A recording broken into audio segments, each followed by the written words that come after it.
কিছু কিছু জিনিস আছে বন্ধুরা, যেগুলো ভালোভাবে পরিষ্কার করা হয় না সময়ের অভাবে, আবার ঠিক পদ্ধতিতে যদি ওয়াশ না করা হয় তাহলে জিনিসগুলো নষ্টই হয়ে যায়। আর তাছাড়া পরিশ্রমও হবে বেশি, আর সময়ও নষ্ট হবে অনেক বেশি, আর ভালো পরিষ্কারও হবে না। তাই কয়েকটা টিপস আজকে নিয়ে এসেছি। মাত্র 10টা টাকা খরচ করলে আপনার অনেক সময় বেঁচে যাবে, আর তাছাড়া যাকে বাংলাতে বলে হীরা থেকে জিরা, সব কাজটাই হবে। হ্যাঁ বন্ধুরা, একদম পা থেকে নিয়ে ঘরের বাসনপত্র, এমনকি ত্বক পর্যন্ত চকচকে করে। কি এমন 10 টাকা সেই জিনিস? সেটি হলো কোলগেট কিংবা বাবুল আপনি ব্যবহার করতে পারেন। যে সাদা পেস্ট, সেটা কিন্তু খুবই কাজের, অনেক অনেক আমাদের সংসারের কাজকে সহজ করে দেয়। বন্ধুরা, একটা প্লেটে প্রায় 1 চামচের মতো নিয়েছি কোলগেট। এখানে বাবুল ব্যবহার করেছি, কোলগেটটা পাওয়া যাচ্ছিল না, তার জন্য বাবুল নিয়ে এসেছি, কিন্তু দুর্দান্ত কাজ দিয়েছে। আর তারপর নিয়েছি 1 চামচ সোডা, আর নিয়েছি 1 চামচের মতো ভিনেগার। আপনারা দেখলেন ফেনা উৎপন্ন হলো, ব্যাস এরপর পুরো মিশ্রণটা তৈরি হয়ে গেল। এটা এমনই একটা মিশ্রণ, যে জায়গাটায় লাগাবেন সেই জায়গাটা যত পুরানো ময়লা থাক না কেন সেটা একদম পরিষ্কার হয়ে যায়। তো দেখুন কিভাবে এটা ব্যবহার করবেন। এই যে আয়না, আয়না তো প্রত্যেক দিন আমাদের পরিষ্কার করার সময়ও নেই, আর অনেক পরিশ্রম করতে হয়। অনেকে আবার বলে পেপারকে ভিজিয়ে সেটা দিয়ে আয়না পরিষ্কার করলে খুব ভালো পরিষ্কার হয়, কথাটা মিথ্যে নয়।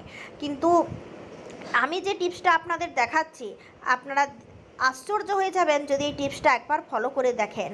এই মিশ্রণটা আপনারা নিজে ঘরে বানিয়ে নেন, তারপর বাথরুমে যে আয়না থাকে সে আয়না ভাপ পড়ে নষ্ট হয়ে যায়, জল সাবান ফেনা এইসবে নষ্ট হয়ে যায়। তো সেই আয়নাটার মানে হাল ফেরাবার জন্য এটা খুবই ভালো একটা উপায় বলতে পারেন। একটু ব্রাশ নেন, আর ব্রাশ নেওয়ার পর এই মিশ্রণটি দিয়ে ভালোভাবে ভিজিয়ে রেখে দেন। ভিজিয়ে রাখারও দরকার নয়, ওই 5 মিনিট এইভাবে একটু ঘষে নেন। ঘষে নেওয়ার পর শুকনো কাপড় ছেঁড়া কিংবা ভিজে কাপড় ছেঁড়া দিয়ে এইভাবে ভালো করে মুছে নেন। তারপর নিজেরাই দেখতে পাবেন আয়নার কি অবস্থা ছিল আর কি অবস্থা হয়েছে। তো এখন বন্ধুরা দেখুন, সত্যি সত্যি আয়নাটা ভালো লাগছে না? প্রথম অবস্থায় এই আয়নাটা কেমন ছিল, আর এখন দেখুন আমাদের মুখগুলো কত সুন্দর দেখাচ্ছে। তো এখন এই আয়নাটা একদম নতুনের চেয়েও ঝকঝকে তৈরি হয়ে গেল। এই যে ব্লেন্ডার, ব্লেন্ডার তো সত্যি সত্যি ভীষণ ময়লা হয়ে যায়। যাদের ঘরে ব্লেন্ডার প্রায় ব্যবহার হয় তাদেরই বেশি সময়ের অভাব থাকে এটাকে মানে পরিষ্কার করবার। যেমন আমার এই ব্লেন্ডারটা প্রচুর ব্যবহার হয়, আর এই ব্লেন্ডারটা দেখুন এত নোংরা হয়ে গেছে, কি করা যায় বলুন তো? অনেক রকম টিপস আমরা দেখেছি, কিন্তু এই টিপসটা সব থেকে ভালো। একটু কোলগেট শুধু লাগিয়ে রেখে দেন, এমনিতেই ব্লেন্ডারের কালারটা হোয়াইট, একটুতেই খুব বেশি নোংরা হয়ে যায়। তো এখন দেখুন একটু আমি ব্লেন্ডারের এই যে জায়গাগুলোতে 2-3 দিন আগে চাল গুঁড়ো করা হয়েছিল, বাচ্চার খাবারের জন্য প্রতিদিন এই ব্লেন্ডার ব্যবহার করা হয়, মশলাপাতি বাটার জন্য ব্যবহার করা হয়। তাহলে যে সমস্ত বাড়িতে ব্লেন্ডারের খুব বেশি ব্যবহার, তারা কম সময়ে কিন্তু এই জিনিসটা মানে এই উপায়টা ফলো করতে পারেন। একটু কোলগেট শুধু লাগিয়ে দেন, কোলগেট কিংবা বাবুল যে কোনো পেস্ট যেটা আপনার হাতের কাছে আছে। যে ব্রাশটা নষ্ট হয়ে গেছে সেই ব্রাশটা দিয়ে এইভাবে ঘষে দেন। ঘষে দেওয়ার পর আপনারা দেখতে পাবেন সাথে সাথেই ব্লেন্ডারের একদম চেহারা বদলে যাবে। তো এই খাঁজগুলো পরিষ্কার করতে খুব সমস্যা হয়, তো সেক্ষেত্রে কিভাবে আপনি এটা পরিষ্কার করবেন? অনেকেই সার্ফ জল দিয়ে দেয়, তো মেশিনের ভিতরে যে কোনো সময় জল প্রবেশ করে গেলে মেশিনের ভেতরে যে যন্ত্রাংশ তা ক্ষতিগ্রস্ত হতে পারে। তো এখন এই দেখুন কত নোংরা হয়েছে ব্লেন্ডারটা। তো এই ব্লেন্ডারটা অনেকের বাড়িতে এরকমই ব্লেন্ডার থাকে, পরিষ্কার করবার সময় হয় না, কর্মব্যস্ত মানুষের অনেকই সমস্যা হয়, জিনিসপত্র বাড়িতে থাকলেও যত্ন করা হয় না। তো এখন দেখুন মিক্সির যে গাটা আছে, পুরো বডিটা কিন্তু আমি এরকমভাবে ব্রাশ দিয়ে একটু পরিষ্কার করে নেব। এরপর আপনারা নিজেরাই ফারাক বুঝতে পারবেন। ভিজে আমি কাপড় দিয়ে পুরো মিক্সিটা বডিটাও পরিষ্কার করে নিচ্ছি, আর ভেতরটাও পরিষ্কার করে আপনাদের দেখাচ্ছি। যদিও এটা হোয়াইট, ভীষণ চকচক করছে আর পরিষ্কার হয়ে গেছে। এইভাবেই খুব অল্প সময়ে আপনি একটা কোলগেট কিংবা বাবুল ব্যবহার করে আপনার মানে যাবতীয় নোংরা জিনিস তা এইভাবে পরিষ্কার করে নিতে পারেন। এই দেখুন বন্ধুরা, আর জিনিস পরিষ্কার থাকলে মনও ভালো থাকে আর দেখতেও ভালো লাগে। এই খাঁজগুলো বরাবরই মানে নোংরাই রয়ে যায়। তো সার্ফ জল কিংবা সাবান জল এইসব দিয়ে পরিষ্কার না করে, ভিম লিকুইড দিয়ে পরিষ্কার না করে আপনারা কিন্তু এইভাবে পরিষ্কার করতে পারেন। তো এরপর আমরা চলে আসব পরবর্তী টিপসের। ইস্ত্রির যে অংশটা দিয়ে ইস্ত্রি করা হয় সে জায়গাটা অনেক সময় কি হয়, নোংরা হয়ে যায়।